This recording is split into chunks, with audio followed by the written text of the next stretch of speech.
حکومت کا ایک وتیرہ ہی بن گیا ہے کہ جو بھی مسئلہ پیدا ہوتا ہے اس کا کھرا جا کے آپ کی پی ایم ایل این کی حکومت سے مل جاتا ہے۔ اب یہ بھی پتہ لگا کہ یہ ایک تو پہلے ہی کہا جاتا تھا مودی کا جو یار ہے غدار ہے، میاں نواز شریف کلبھوشن جادو کا نام کیوں نہیں لیتے؟ پھر اب یہ الزام ہماری دوست شیریں مزاری نے لگایا کہ یہ سارا مسئلہ یہ ہے کہ ہماری مخالفت کے باوجود اور پیپلز پارٹی کی مخالفت کے باوجود میاں صاحب اس کو زبردستی آئی سی جی میں لے گئے۔ تو آپ کی کیا رائے ہے، یہ کیا سیاست ہے یعنی کلبھوشن یادو کی، جس کی وجہ سے ہر آدمی ایک دوسرے پہ الزامات لگا رہا ہے؟ میرے خیال میں یہ ایک روایت بن گئی کیونکہ جو موجودہ حکومت ہے اس کا ایک بڑا ایک شیوا ہے، وہ سب کہتے ہیں اب مانتے ہیں تسلیم کرتے ہیں کہ یہ نالائکی جو ہے وہ لیبل ان کے ساتھ لگ گیا ہے اور وہ ہر ایشو پر اپلائی کرتا ہے، چاہے وہ معیشت ہو، چاہے وہ احتساب ہو، یا ہینڈلنگ آف کورونا وائرس ہو، اور یا ان کی جو اور ایشوز پر جو نالائکی ہو، لوکس کا ایشو بھی ہو۔ تو اب اس حوالے سے ایک طرف ہم کہتے ہیں کہ ہم پاکستان کے جو قومی مفاد کے ایشوز ہیں لائک کشمیر ہم انٹرنیشنلائز کرتے ہیں، انٹرنیشنل فورم میں لے کے چلتے ہیں، یونائٹڈ نیشنز، اس کا یونائٹڈ نیشنز کا جوڈیشل آرم ہے انٹرنیشنل کورٹ آف جسٹس۔ اب انہوں نے ایک فیصلہ دیا ہے تو اب اس میں بلیم کرنا کہ فلانی حکومت نے یہ کیا وہ کیا، مسئلہ یہ ہے کہ اس کو آپ ہینڈل کریں جو موجودہ صورتحال ہے۔ ویسے تو عارف صاحب آپ کو معلوم ہے کہ یہ بڑا اسٹریٹ فارورڈ چیز ہوتی تھی، اس کو کمپلیکیٹ کرنے کی ضرورت نہیں تھی۔ جاسوس جو تھے کولڈ وار میں، سوویت یونین کا ہو یا امریکہ CIA کا ہو، ان کا ایکسچینج ہوتا تھا، آپ ایک ہتھیار کے طور پر استعمال کرتے تھے، اس میں کوئی قانونی جنگ نہیں ہوتی تھی، کوئی ICJ کا ایشو نہیں ہوتا تھا۔ آپ کو یاد ہے فرانسس گیری پاورز U2 کا جہاز لے کے یہاں سے پشاور سے اڑا تھا، پکڑا گیا سوویت یونین میں، سوویت یونین کا کرنل روڈولف ایبل امریکہ میں پکڑا گیا، 62 میں ان کا برلن میں ایکسچینج ہوا، آپ کو یاد ہے مووی بنی تھی برج آف اسپائرز۔ تو یہ کوئی ایسی بات نہیں ہے، وہی میں کہنے لگا تھا، بڑی زبردست فلم بنی تھی اس پہ۔ تو یہ قسم کا آپ کہہ رہے ہیں یہ بارگیننگ چپ ہوتا ہے، یہ بارگیننگ چپ ہوتا ہے اور آپ استعمال کرتے ہیں کہ جب آپ کا کوئی بندہ پکڑا انہوں نے ہوگا ہم اس کو ایکسچینج کر لیں گے، اور یہ بڑی کامن بات ہے اور آپ اس وقت کا انتظار کرتے ہیں۔ تو اس میں جو سارا سلسلہ ہوا کہ اور یادو تو بلکہ صرف جاسوس نہیں، وہ تو دہشت گرد بھی ہے، لیکن اب الٹا صاحب یہ ہو گیا کہ لگتا ہے کہ پاکستان نے زیادتی کی ہے کہ وہ بیچارہ یادو، وہ اس کو رسائی نہیں مل رہی، اس کو ملنے نہیں دیا جا رہا، سارا کچھ ہے، وکٹم وہ بن گیا، حالانکہ وکٹم تو ہم ہیں، ہمارے ملک کے اندر آیا اور وہ کوئی پاسپورٹ لے کے نہیں آیا، وہ اس نیت سے آیا دہشت گردی کی، جس میں دہشت گردی بھی کی ہے، ہمارے بندوں کو شہید کیا ہے اور ہمارے ملک کو عدم استحکام کا شکار کر رہا ہے۔ تو وہ تو الٹا ہمیں ہندوستان کو جانا چاہیے ڈاک میں کہ ہندوستان ایکسپورٹ کر رہا ہے دہشت گرد اور دہشت گردی پاکستان میں۔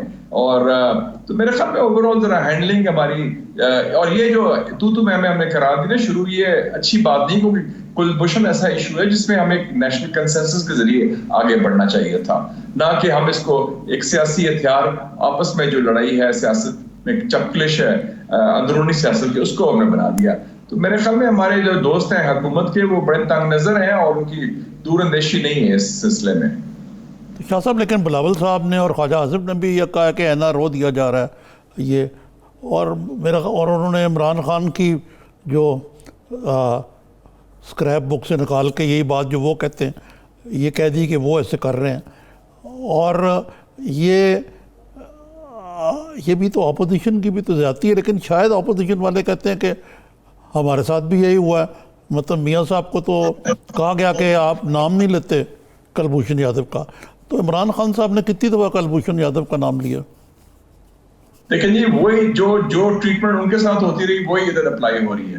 آپ دیکھیں نا اصل میں مسئلہ عارف صاحب یہ ہے کہ جب بھی ہم کوئی انٹرنیشنل ٹرائبونل میں جاتے ہیں فیصلہ ہمارے خلاف آتا ہے۔ ہم گئے ریکارڈنگ کے اوپر $6 ارب کا فائن آ گیا، ہم ترکی کی فرم کارکے کے خلاف گئے 1.2 بلین کا فائن آ گیا، وہ تو شکر کریں اردوغان نے آپ کو بچا دیا اس فائن سے۔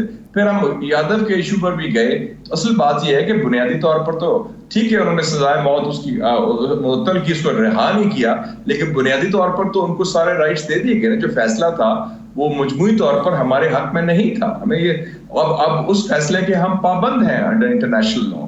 اور مزے کی بات یہ ہے کہ ہندوستان کے دور معیار دیکھیں, وہ ایک طرف تو کہتا ہے کہ بائی لیٹرل ایشو ہے. 2008 میں ہماری ہندوستان سے بائی لیٹرل ٹریٹی ہوئی تھی آن ایکسٹریڈیشن. اب وہ کہتا ہے کہ اس کے باوجود انٹرنیشنل جورسڈکشن ہے. سملا کے اوپر وہ کہتا ہے یہ بائی لیٹرل ہے, اس میں انٹرنیشنل جورسڈکشن یو این کی نہیں ہے. دور معیار ہے. تو ہمیں بھی چاہیے تھا ذرا ان کو بے نقاب کرتے اور ان کو ایکسپوز کرتے کہ ایک طرف وہ ان کا سٹینڈ ہوتا ہے, دوسرا ہوتا ہے. تو ہم نے آئی تھنک کچھ غلطیاں کی ہیں ہم نے, اور ہماری سفارتکاری کہہ لیں یا قانونی کہہ لیں, لیکن اب تو ہم پھنس گئے ہیں, پابند ہیں اس جو جورسڈکشن ہے. ہم نے ایکسیپٹ کی ہے, کیس لڑا تھا ہم نے. ٹھیک ہے. تو مشاہد صاحب, یہ جو آپ بات کر رہے ہیں تقریباً شیریں مزاری صاحبہ بھی ایسی ہی بات کر رہی ہیں کہ اگر ہم نے ان کے دائرہ کار کو وہ تو کہہ رہی ہے نا کہ پچھلی حکومت نے کیا تھا. جی نہیں, حکومت نہیں, میں ذرا ٹیکنیکل بات نہیں انہوں نے یہی کہا پچھلی یہ ایشو وہ بات ٹھیک ہے, ریاست کا بات ہے, یہ ریاست کا ایشو ہے. جی وہ تو سیاسی بات ہوگی نا پچھلی حکومت والی. لیکن ٹیکنیکل بات آپ سے یہ پوچھ رہا ہوں کہ آئی سی جے کا دائرہ اختیار ہم نے تسلیم کر لیا, اور آپ یہ کہہ رہے ہیں کہ اس کے فیصلے پہ اب مینوان عمل درآمد بھی ضروری ہے. ایک بات. دوسرا, ہمارا یہ جواز, پاکستان کا یہ جواز کتنا قابل عمل ہو سکتا ہے کہ ہم نے لا آف لینڈ کے اکارڈنگ ایگزیکیوٹ کر دیا سزا یا جزا کا جو بھی عمل ہے کلبھوشن کا, کیا یہ آئی سی جے میں پیش کیا جا سکتا ہے؟ دیکھیں نا, اب مزے کی بات یہ ہے کہ ہم اس کو کہہ رہے ہیں کہ ریویو پٹیشن فائل کریں. 2 مہینے کا ٹائم تھا, یادو نے نہیں فائل کی, لیکن اس نے آرمی چیف کو ایک مرسی پٹیشن دی ہوئی ہے, جو اس کا مطلب ہے پاکستان کے جو قانون ہے اس کو انہوں نے تسلیم کیا ہے. اور اس نے مرسی پٹیشن کیا دی, جو فیلڈ جنرل کورٹ مارشل تھا, جس کے تحت اس کو سزائے موت ہوئی ہے. تو میرے خیال میں ہمیں, اگر ہمارے اچھے کوئی وکیل وغیرہ ہوں جو انٹرنیشنل لا کو سمجھتے ہیں, تو ہم اس کو کیس کو ذرا اپنے حق میں ہم استعمال کر سکتے ہیں, کیونکہ ہمارا کیس بہت سٹرونگ ہے, حقائق ہمارے ساتھ ہیں. لیکن شاید ہماری قانونی ٹیم کو یا موجودہ حکومت کے جو بھی اس وقت لوگ ہیں, اس کو پریزنٹیشن میں کچھ ایشو ہے. تو I think this is a issue of ریاست, اسٹیٹ آف پاکستان. اس میں کہ حکومت کا ایشو نہیں ہے. اور اب چونکہ انہوں نے پولیٹیسائز کر دیا موجودہ حکومت نے, تو ظاہر ہے کہ پھر اپوزیشن کے پاس تو چاروں نے ان کے بات آ گئی نا. کوئی یہی یادو کا کیس پچھلی دفعہ اپوزیشن والے استعمال کرتے تھے میاں صاحب کے خلاف, وہ بھی زیادتی تھی, غلط تھا. حالانکہ جس بندے نے پاکستان کو نیوکلیر طاقت بنایا, جس بندے نے وجہ سے پاکستان میں ہندوستان کے وزیر اعظم چل کے آئے, اب ہم منت کریں کہ ہندوستان مذاکرات کرے, ہندوستان ہم سے بات کرے, ہم بات نہیں کرتے. تو وہ بھی ہماری جو سیاست بن گئی وہ بہت زیادہ ہو گئی ہے پولیٹیکل پوائنٹ سکورنگ میں. تو اس میں جو قومی مفاد ہے, خاص طور پہ اس ایشو پہ میں دیکھ رہا ہوں, وہ سفر کرتا ہے. شاہ صاحب, یہ جو آپ نے بات کہی ہے کہ بھارت تو تماشا دیکھ رہا ہوگا, خوش ہوگا کہ یہ تو آپس میں ہی لگے ہوئے ہیں, لیکن جو آپ نے بات کی نا کہ ہر ایشو پہ پالیٹکس اور ڈیوائسنس, یہ کہاں تک لے کے جائے گی ہمیں معاملہ جو ہے. اب مثلاً یہ جو نیب کا سپریم کورٹ کا ایڈکٹ ہے, یہ بڑا ہارڈ ہٹنگ ہے. 87 صفحے کا جو فیصلہ ہے, اگرچہ وہ فیصلہ اس سینس میں نہیں ہے کہ انہوں نے کوئی فیصلہ کر دیے کہ یہ بائنڈنگ ہے اس طرح کریں, لیکن ان کے جو آبزرویشنز ہی کہہ لیں آپ یا جو بھی کہہ دیں, اس کے بعد تو کاک نہیں رہا حکومت کے خلاف. لیکن حکومت کے ترجمان نواز شبلی فراز صاحب کہتے ہیں کہ جی یہ سارا کچھ اس لیے کر رہے ہیں کہ اپوزیشن جو ہے وہ اپنی چوری جو ہے اس کو اس سے بچنا چاہتی ہے. تو مقصد ہے کہ ہم کسی معاملے میں مثلا کو کنسنسول پالیٹکس کرنے کو تیار ہی نہیں ہے, بلکہ کنسنسول پالیٹکس سے رائے فرار اختیار کرتے ہیں. جس طرح ابھی آرڈیننس آپ لے آئے ہیں, اس کی بجائے آپ اپوزیشن سے بات کرتے ہیں, آن بورڈ لاتے ہیں. آپ by the way foreign relation committee کے سربراہ بھی ہیں, ادھر یہ معاملہ آیا ہے کہ بھئی کوئی ہمیں ایک کنسنسل قسم کی کوئی بات کریں؟ جہاں تک فارن ریلیشن کمیٹی کا تعلق, جس کا میں چیئرمین ہوں, میں نے انیشیٹو لیا تھا. میں نے کشمیر پر انیشیٹو لیا اور میں نے کہا کہ کشمیر ایشو, نیوکلیر ایشو, سی پیک, 3 ایشوز ہیں جو سیاست سے بالاتر ہیں, اور ہم اس میں پارٹی بازی سے بالاتر ہو کے بات کریں گے. اور اس میں شاہ محمود قریشی صاحب نے مثبت جواب دیا. اور آپ کو یاد ہوگا کہ پچھلے سال ہم اکٹھے, ہم نے انٹرنیشنل کشمیر کانفرنس کے لیے لندن کے ہاؤس آف کامنز میں ساری پارٹیز تھیں, شہری رحمان صاحبہ تھیں, شاہ محمود قریشی صاحب تھے, میں خود تھا, مسلم league known, P T I, سارے باپ, جتنی بھی اے این پی, سب کے لوگ تھے, اور ہم نے ایک آواز سے بات کی. تو ہمارے وہ انیشیٹو لیا گیا. لیکن موجودہ اس وقت یہ ہوا ہے کہ عارف صاحب کچھ rules of the game set ہوئے تھے, لیکن 2008 کے الیکشن کے بعد تبدیلی آئی, 2013 کے الیکشن کے بعد تبدیلی آئی تو ایک تھا کہ ہم ایک دوسرے کی ٹرم بھی رسپیکٹ کریں اور رولز آف گیم سیٹ کریں. یہ موجودہ حکومت جب سے آئی ہے انہوں نے جو الیکشن موڈ ہے وہ جو تضاد تقسیم کانفرنٹیشن کانفلکٹ وہ ختم نہیں کیا. وہ ذہن میں یہی تھا کہ پہلے ان کو اپوزیشن کو رگڑا دینا ہے.